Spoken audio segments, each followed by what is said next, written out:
17th verse we were last studying. He said, either you are reveling in yoga, the spiritual discipline, or you're reveling in sense enjoyment. Either you are in company or in solitude. He whose mind rests in Brahman, the reality, Nandati, Nandati, Nandatyeva, he is happy, happy, indeed happy. Now, I wouldn't get into the first half of the verse because, as I've said, that talks of a state of a spiritual practitioner, because this section of the text is often misunderstood, and people try to practice it literally, disregarding their environment, disregarding the company that they keep. It is very important that we need to choose the right environment. We need to choose the right company in order to mold our individual spiritual evolution, to mold our own personalities, like a potter trying to mold the pot. He needs to have the right ingredients to mold that pot. The clay has to be of the right balance, the proportion of the water, the proportion of the ingredients in order to mold that pot, to give that pot, that mud or clay, a shape. It's essential to have the right constitution. Similarly, an individual needs to choose a right environment, needs to choose right company. In the broad sense, we call that as satsang. Sat means good. Sang, S-A-N-G, sang means company. You have to be always very mindful of choosing the right company, the right environment, the right stimuli, so that it molds you inside out. You're transformed. But here he says, it doesn't matter whether you seek spiritual company or you are apparently indulging in the world, whether you're in company or in solitude, doesn't matter. It's not meant for you and me. It's meant for a person who's already established in the self. For him, it doesn't matter. Now, what we all should be interested in, he whose mind rests on the self, pardon me, he whose mind rests on the self, on Brahman, on higher, he says, he is happy, happy, indeed happy. So the crux of the verse, as a practitioner, always we must approach this text as a sadhak, not just for mere information. The moment you approach it as a mere information, it serves no purpose. As a sadhak, as a practitioner for your sadhana. Now, what is he saying there? As long as your mind is not placed on the self or the higher, you will not be peaceful, you will not be happy, you will not be contented. I'm just saying the other side of it. If you find yourself restless, if you find yourself insecure, if you find yourself discontented, if you find yourself unhappy, is because your mind is not lodged onto the self, lodged onto the higher. Now, I say it with great conviction because of the sheer logical conclusion. The logical thought you can have to substantiate that argument is happiness or contentment is not the nature of the world. Happiness and contentment is the nature of your own self. So any amount, I repeat again, happiness or contentment is not the nature of the world. So any amount of acquisition of the world, it could be worldly name, fame, power, position. You can have family, you can have the best of family out there, but that very same family becomes a source of your misery. You can have all the wealth out there in the world, that very same wealth becomes a source of your own misery. You can have all the name out there you have created, so much of good you have done, but somebody out there will go and tarnish your image, and that very same image of yours becomes responsible for your own misery and sorrow and suffering. So there's nothing out in the world out there. Believe me, there's nothing out there in the world that can give you comfort, which can give you joy, which can give you happiness, which can give you any security. And I'm saying that with conviction, backed by sound policy. The Shastras lay down for us. This is what they're saying right in front of us. This is the sound policy you got to build your life on. And I'm also saying with little experience I've gathered, it is not the nature of the world to give you that. Since it's not the nature of the world, you will not be able to taste it or experience it because it's not its trait. But it is the nature of the self to give you that peace and happiness and contentment. It is the nature of the self to make you secure. It is that innate trait. It is that unique quality of that Atman. So as long or to the extent your mind is pegged on to these worldly transactions, you will not be happy. It's a clear-cut logical conclusion, because it's not its nature. It would not give you what you're seeking. And it is the nature of the self. Even if you were unmindful of it and you pitch your mind on it, you will invariably be resonating that innate quality. And that which substantiate this argument is the law of attachment. The law of attachment is as you think, so you become. Remember this law. The law of attachment is as you think, so you become. And attachment is where your mind is. That is what you're attached to.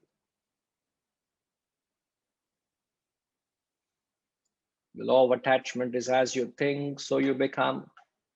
And you get attached to wherever your mind is. Now, the question you got to ask yourself, where is your mind?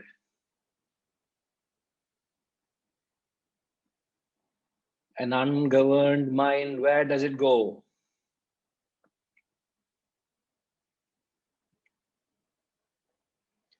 A mind which is not governed, a mind which is not guided with wisdom, where does it go? Michelle, it's good to have you. You're looking bright. Michelle, if I can ask you this question. A mind which is not guided, not governed with wisdom, where does that mind go? Keeping in mind of the context of the session, I've just given you a brief insight. Where would the mind go? It wanders into the world. How do you say that? With no peace. But how do you say that? You're right, you're absolutely right. But how do you say that? I mean, so Where does the mind go? It gets lost in discontent. Could you convince me, considering if I'm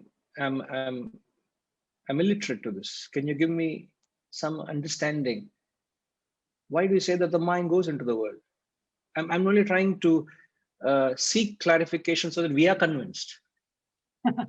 Well, if you are not focused on yourself and finding peace within yourself, and you let your mind go, it will go opposite of what your body, your brain, your mind body brings to you. So it will go opposite. So that's why I say you go into the world, because then that's where all the chaos is, and that's why you get lost and confused and feel uneasy and not belonging, because you're not belonging in self. You're right. So the moment you lack that conscious awareness of holding on to that mind, if you let loose that leash, the mind is going to run wild into the world out there, isn't it? So an ungoverned, an unpoliced, a mind which lacks wisdom just goes out into the world. And if you compare the world and the self, the world is of a lower nature, the self is of a higher nature, isn't it? You all agree with it?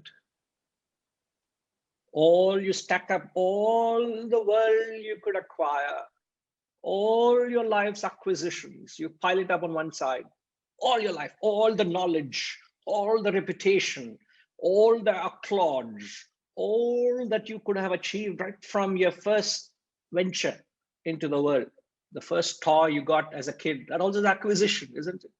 The first salary you had in hand, the first trophy you won as a school kid, running a medal. Oh, you're so proud. You want to hang it up in your room. You want to display it to the world. Everything that you acquired in the world, stack it up on one side.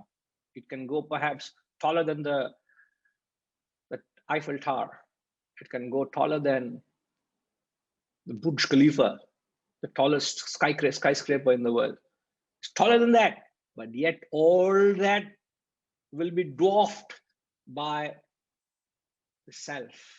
You must realize it. And it is a lack of conviction in this. Your mind still rushes into the world. It's not intellectual understanding, please. Intellectual understanding, you will be able to perhaps have more flowery words to convince an audience than I have. I'm limited with words. Please forgive my ignorance. I am not able to mesmerize you. It's not a question of how you're able to mesmerize the audience. The question is, does your mind still go out into the world, or is your mind lodged onto the self? That's the acid test each of you have to justify to yourself. You know, there's a beautiful saying, every person who feels guilty, he is his own hangman. Every person deep within who feels guilty, he himself is his own hangman. So you know what you are, you know what is your mind, you know what you need to do. So the practice of the sadhana is to embrace this wisdom. And what is the theme of this wisdom, RPG? Any class you come, whether be BHAJAGOVINDAM, you may pick up Vishnu Sahasranamam, or you pick up any text, anything that the Shastras have given to us. What is the theme of the wisdom? Seek the self. Seek the self. Seek the self. That's all. So you need, so they are selling the self to us. Now we are already sold ourselves to the world. So this is the tragedy we are in. This is the dilemma we are in, isn't it? Yes. I'm not any property guru, so don't wonder why is he talking of selling it. So these gurus are giving us this possibility of seeking the self, but we already sold ourselves to the world. So the moment the mind is switched on to the higher, that is when you'll indeed be happy. Indeed happy. You know, there is this very beautiful section in Ramayana. I mentioned it many a time, but I'm often reminded of the 4 stages in that context. Now you need, I don't think anybody else, everybody else would be aware. I'm sure, Michelle, you have heard and read at some stage about this great epic Ramayana. You've heard of Rama, you've heard at least? So you're not lost. So at least you can jot down, take a note of this, and perhaps someday I'll tell you the story. All right, because everybody here have heard the story as their bedtime stories, right from our childhood days. So we all know in and out of Ramayana. Now, the essence of this section, it's on a certain excerpts I'm talking about. See, again, I'm only talking in the context. So the four standpoint, the four stages. The first point is Sita was with Rama when Rama was summoned, told to go to the jungle. Anand, for how many years, Anand? Don't test my knowledge of Ramayana, Guruji. Now you'll say, Yeah. For how many years he went off? Oh, Rama went for 16 years. Yeah. Okay, I think Sriniji is profusely nodding his head, so we'll have to get him involved here.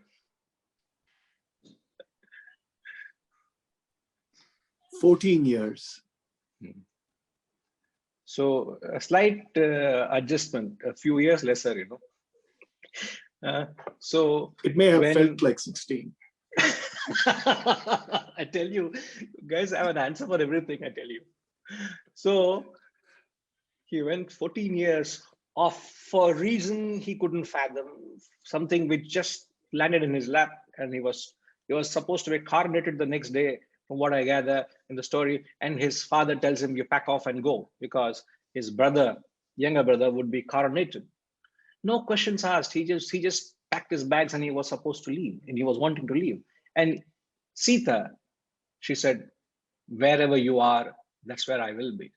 She didn't say, okay, I'll see you after 14 years, come back. Should still remember me, come back. She didn't say that. She went along with him. And she was reveling in peace and bliss as long as she was with Lord Rama. Rama symbolizes the Atman. Sita symbolizes the individual ego. Mind this equation, please. The Sita is the individual ego, I, who I am now. The Rama symbolizes the self, the Brahman, the reality. So when her thoughts were on the self, it didn't matter to her. It didn't concern her whether it was in the palace comforts or to be living in the woods, a life which she never knew because she was a princess all her life. So to live a life in the woods is something which she never knew, but she was ready for it. She embraced it, and she was reveling in peace and happiness because her thoughts were on the self. And the entire crux, the whole twist to that story comes in the context of it. There are many areas where pivotal points, but the point in the context I'm saying is when Sita saw a golden deer in the jungle. She saw many wild animals, but she, for the first time, saw the golden deer. And as gold does, it attracted her. She instantly was so mesmerized. Hey, what is that? It's so attractive. And as childishly, we all want anything that we feel attracted to, say, I want that. And she said, I want that golden deer. In spite of the wise counsel she received from her dear husband, she said, no, please go and get it. I want it. And as all husbands, they had no choice but to go. So, Sriniji, that is for us. We all in that state, helpless state of Rama. And as you know, the golden deer was nothing but a demon.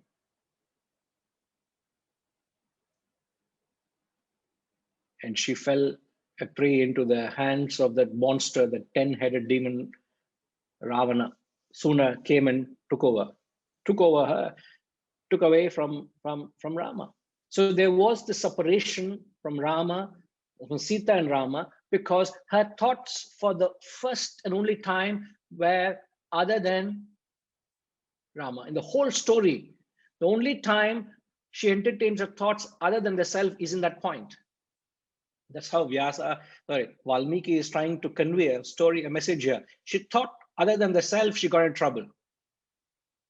Golden deer, quickly, golden means something which is attractive. A deer is something which symbolizes the happiness is fleeting, is temporal, it's passing.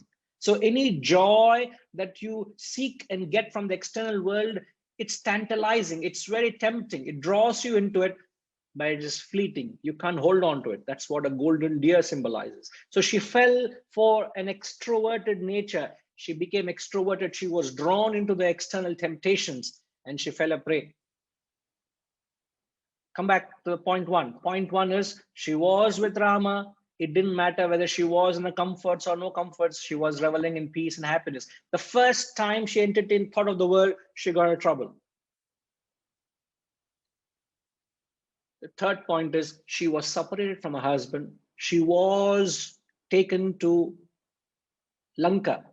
Lanka was the kingdom of the demon, the Asura, Ravana.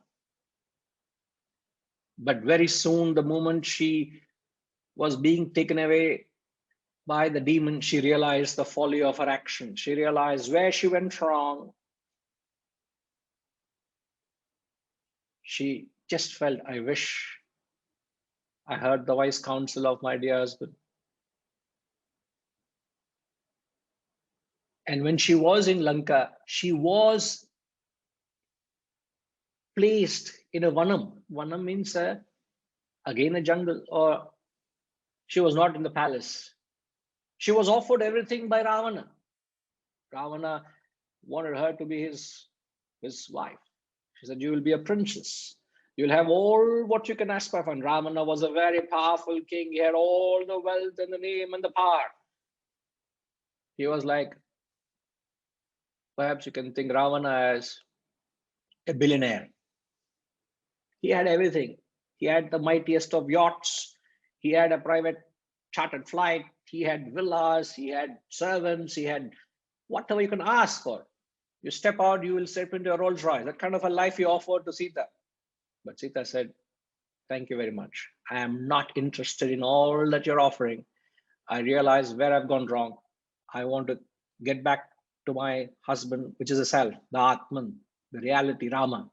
So she was away from Rama, but where were her thoughts? On Rama. And where was she? Sriniji, do you know the story? Where was she? Only one chance, huh? You mean, where was she after she was taken away by Ravana? In Lanka? Yes. Lanka, I know. Where in Lanka? She was not in the palace comforts, no. She was not in the palace comforts, no. That's what I said. But where was she? I'm not so sure. All I know is under a big tree where she was praying.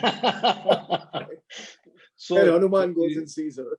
Michelle, looks like I need to tell a story to all these people. None of them know the story. It started with 16 years of jungle, sitting somewhere in the tree. What is going on? What Ramayana they know? I don't know. Huh? Meena Totama, looks like you're trying to give us the answer. Solungma, please tell us. నమస్తే గురుజీ అశోకవనం అండి. Namaskaram andi appa. Meek telsandi story. She was in a vanam which was called as Ashokavanam. Do you know what Ashoka means? Don't tell me the trees of Ashoka were there. Michelle, don't be worried. I'll explain what it is. Vanam is a jungle. Ashoka is the name of the jungle. Ashoka. Ashoka. But what does Ashoka mean? Meena garu. శోకం కాకుండా happy A state. See, shoka in Sanskrit is sorrow. Ashoka means no sorrow. She was in a relative state of no sorrow. Why was she in a state of no sorrow? Because her thoughts were pegged onto the self. Even though she was in the world, she was separated from the self. Her thoughts were on the self. And then came a time, there was again the reunion. She got back that bliss or happiness which she had when she was with Rama. So the 4 stages. What are the 4 stages? With Rama, she was reveling in bliss and happiness. She thought something other than Rama, physically separated, mentally distorted. 3rd state, physically separated, but mentally she was in a state of no sorrow. The 4th state is you come back to the reunion where she was merged with the self, where physically she was with him, mentally also she was with him.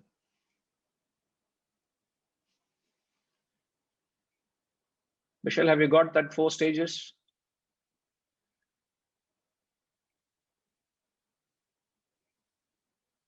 Where are you? Where have you got lost? Please repeat them again. All I got was with Rama, bliss, happiness, mental without physical, and I stopped. No, I knew. I was just rushing through it. So the first is physically she was with Rama because she was with, that's a point of union where she was with the Rama. She was reveling in peace and bliss. 2nd stage is she was separated from Rama. She was separated in brackets, right, because of her extrovertedness. She was separated because of her, Harish, if you could capture, please, for me. Because of her extrovertedness, she was in a state of sorrow. Have you got that, Misha? 2nd state, she was separated from the self. She was in a state of sorrow. The 3rd is even though she was physically separated, her thoughts were on the self. The 2nd stage where her thoughts were on the world, that's because of extrovertedness. 3rd stage, her thoughts were on the self, even though she was separated, her thoughts were the self. The 4th is because her thoughts were on the self, she got back to the self. She got back that lost bliss or happiness which she experienced right throughout until she made that mistake of getting extroverted.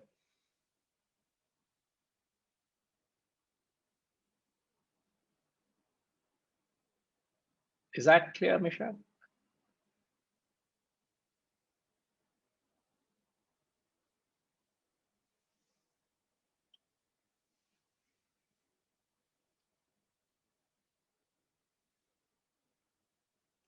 I'm actually being informed that Dr. Surendraji is joining us today for the first time. I'm happy to have you, sir. I hope you're able to follow the session.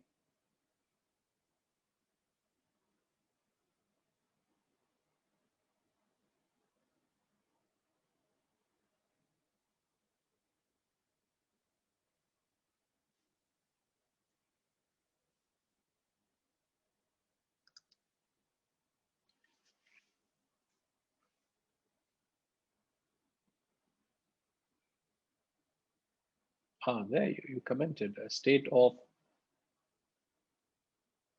sorrowlessness, eternal happiness. Ashoka, correct, sir. Now, I want to ask you all, Vanitama, where are you in these 4 stages?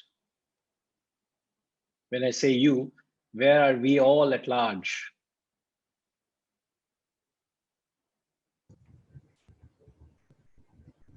Probably the 2nd stage. Which is?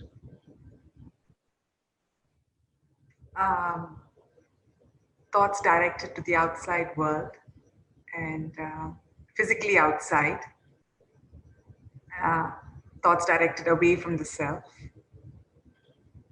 So physically we are separated, mentally also we are distancing ourselves from the self. And the price we are paying is?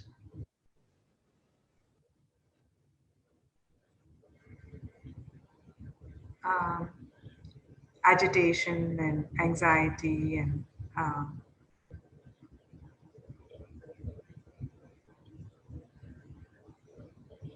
all that mental diseases which keep haunting us is all because of the attention onto the outer world. And the real spiritual practice is to be in the which stage? Is the third stage, isn't it? Where you still are doing your duties and responsibilities. You can aspire to be an ideal daughter. You will aspire to be an ideal doctor as a professional. You will aspire to be an ideal wife, as an ideal mother. You would want to play your roles to the best of your ability. No, we are told to abandon them, but do your thing. But all right throughout, your thoughts are switched on to something higher. That will ensure, what will it ensure? All the agitations that you experience instantly are gone. There are no more insecurities. There is no more fear. There is no bhaya. There is no worries. There is no anxieties. It is not theoretical. For God's sake, you got to taste it. You got to experience it. It's not just meant for classrooms like this. It's just being out there in the most volatile situations, in the most demanding situations. You'll find yourself secure and peace and at rest. Your boat will not rock. You will be well anchored onto the truth because you have established your mind on the self, and you got to experience it. We all have experienced it, but we all have to enhance. All of us are putting in effort. Sometimes we put in curricular effort, but the need of the hour is we have to put in extracurricular effort. We need to step up our efforts to get our thoughts away from the world onto the self. And when you do that, you just reap the rewards of the investment of your thoughts onto the self or the higher.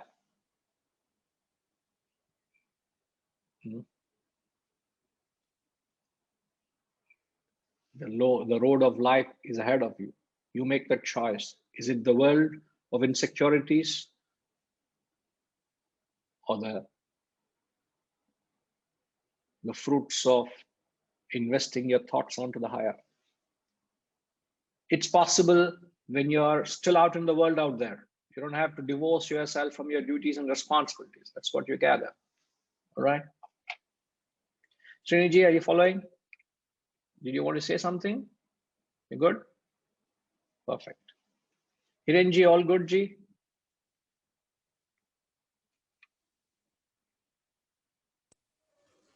Yes, it was very clearly explained, but only problem I see is that as for myself, I am probably around 3.5, 3.6 and stuck forever. Never get. So Sir. very little things still agitate me, but a lot bigger things I can digest and I feel proud of myself, to be honest. So how to get out of that, to get not 4 definitely probably in this lifetime, maybe even little beyond 3.6 probably. Sir, I consider as my guru because I am still stuck at 2 and you are in 3.6, very close to 4. Sir, please give us some wisdom. As Vahitama said, we are all stuck in 2. So I also belong to the 2 category. 3.6 is very envious. I am very envious at you. I don't know if I can give anybody any wisdom, but I'm telling from my inner feelings. Yeah. A lot bigger things I feel fulfilled, but a little bit of an anger here and there, small things, it doesn't matter when I reflect back. Yeah. Still keeps coming back and striking me out. It's a matter of time. It's a matter of time that we all start realizing the areas where the wisdom can inundate our lives. Actually, it needs to inundate us. It's just not a trickle here or a passing brook or a streak of water flowing. It shouldn't be somewhere in the wilderness. It should be right in your own living rooms. Swami Ramatirtha was asked, where do you practice this Vedanta? and he remarked, Vedanta has to be practiced in the marketplace, in your homes, in your offices, in the streets. It's not meant for the woods. It's not meant for the swamis who wear robes and live in ashrams. It's meant for people who live out there in the marketplace. So there's every opportunity for us to inject this wisdom. And the only way you'll do that is Constantly reminding. by constantly contemplating, by constantly reflecting on the truth.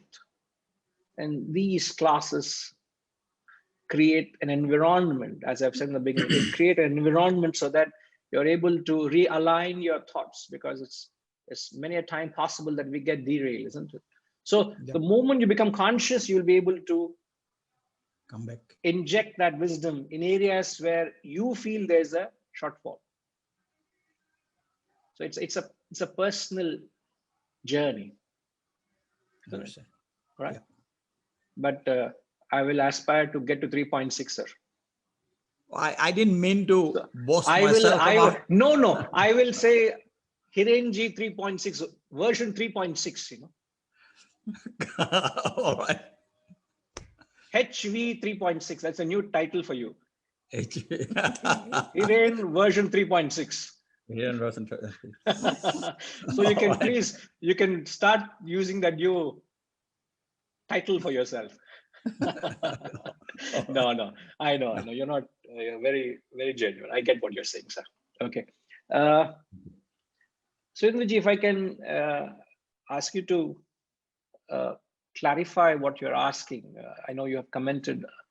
Are you in a position to speak to us, sir?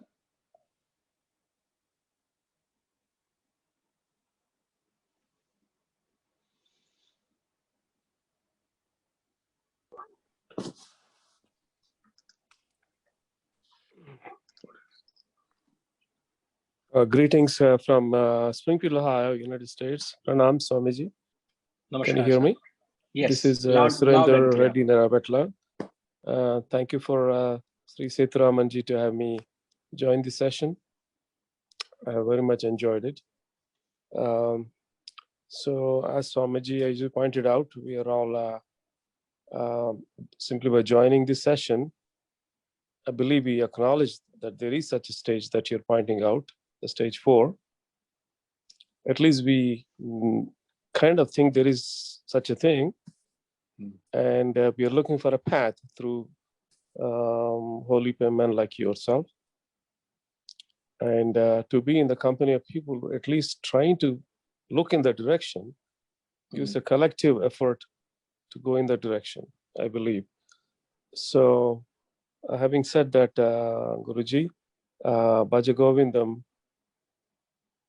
I wonder, how do you find this path? There's our Sanatana Dharma offers so many different paths, possibilities, how to realize that ultimate happiness. But unfortunately, most of us don't quite understand that. As you just explained, the inner meaning of Ramayana. So I wonder how BHAJAGOVINDAM could be a pathway to getting the peace that we are seeking, or happiness that we are seeking. All right.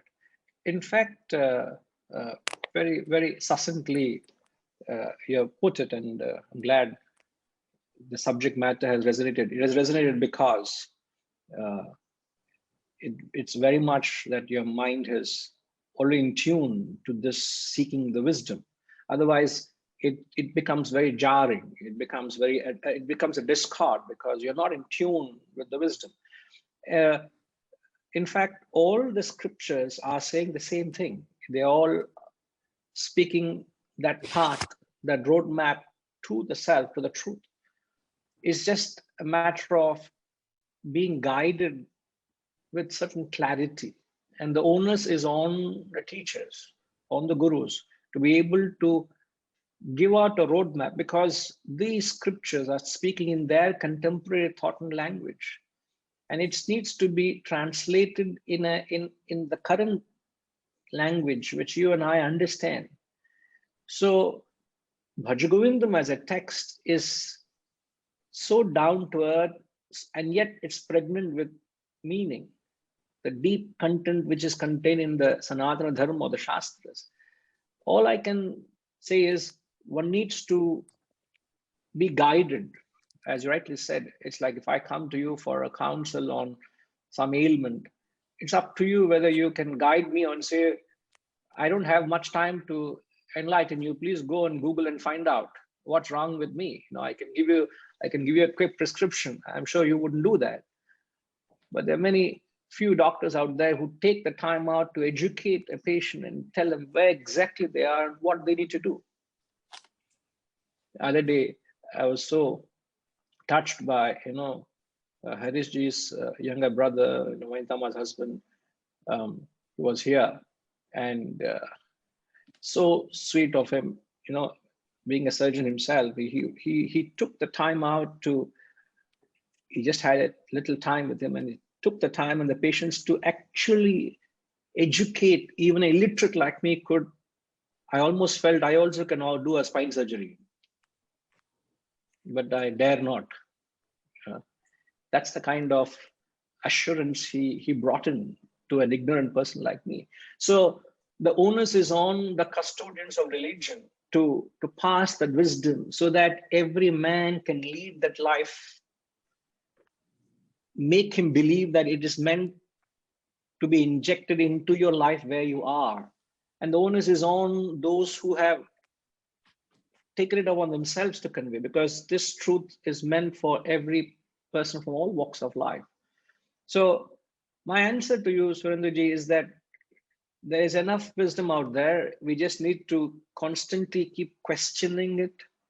And that's what this platform enables. And I'm just trying to moderate so that we all are guided into this wisdom. And it has all answers and solutions because it's eternal. There's nothing that is being given or being,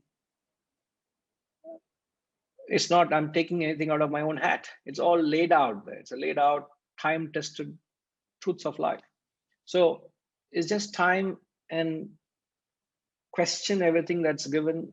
And if you're as rational as possible, I think a true guru will unfold a path specially for you. It's individualistic. What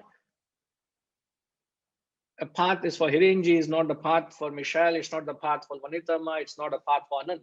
Each one has a different path because each one has a different personality, different constitution. It's the proportion that matters. Just like the medicine is the same.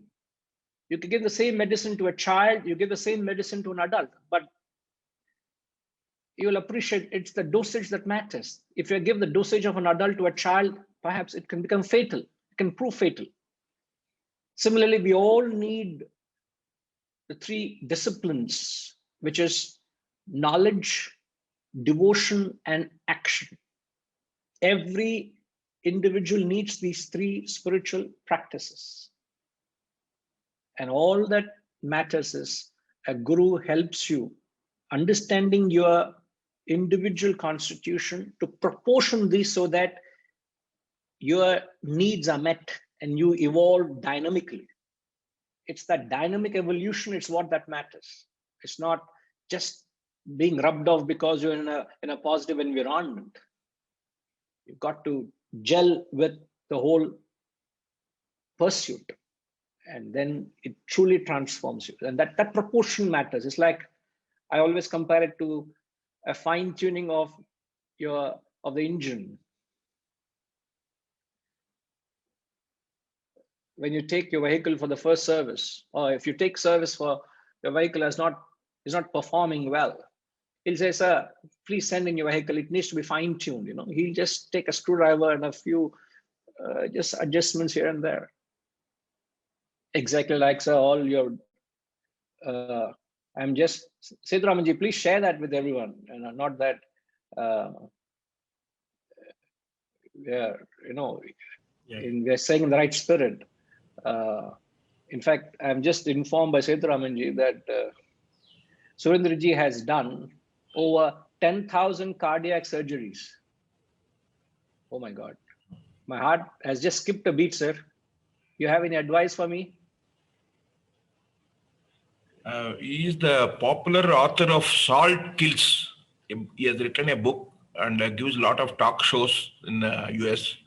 Saltkills.com is a website of him.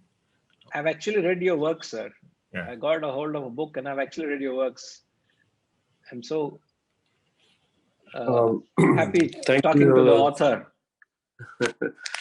Thank you, G. Ramanji. Thank you very much for the plug-in, I should say. Yes, I am interested in prevention of cardiovascular disease, something that I unfortunately end up doing every single day. So for us Indians, prevention of hypertension is job number one. If you do not want to, you yourself, your family, your friends, and everybody do not want to go through what I do every day, cutting the chest open and causing so much pain and anguish. First and foremost, we need to prevent high blood pressure. So that's what my personal mission has been of late. And Dr. Sethuramanji is right, and my works are written, published at that website, saltkills.com. I travel the world lecturing on this subject. But having said that, I never had this conversation with Sethuramanji, but I don't know how he picked up on this. I have a very deep interest in the subject matter that you are lecturing on today, Swamiji. Right. And our family have the blessing and the following of Swami Jyotirmayanand ji in Miami, Florida. He is the last living direct disciple of Swami Sivananda Maharaj. All right. So we get a similar advice and discussion and interpretation of our literature from the Swamiji on a regular basis. So I'm pleased to hear your discussion, which is along the same lines. So I'm also reminded when you're talking about Ramayana, if I may, one of the things I picked up myself is during the course of the Vanavasa, Aranyavasa, so to speak, Lord Rama encountered any number of sages and saints and took their advice and counsel along the way. And people sometimes have the misconception, perhaps, that I'm going to one Guruji and I cannot listen to somebody else. Or you're putting down your Guru, your own personal Guruji. And the lesson to me personally from that Aranyavasa is that you can have any number of Gurus. One does not diminish the other Guru. As you understand each Guru's advice to you in the proper context. Yeah. And also during the same Aranyavasa, before he killed Ravana, he killed any number of demons, asuras, during the Aranyavasa. So as you meet great sages, you're overcoming some of the obstacles within your own mind, represented by various demons and asuras. So I'm pleased to hear your talk and be in the company of many seekers of happiness. And thank you, Sethuramanji, for introducing me to this group. Indeed, a pleasure having you, sir. I'm glad your association with this wisdom and the little you have said resonates so soundly with me, and I believe it's the same with everyone. Really appreciate it.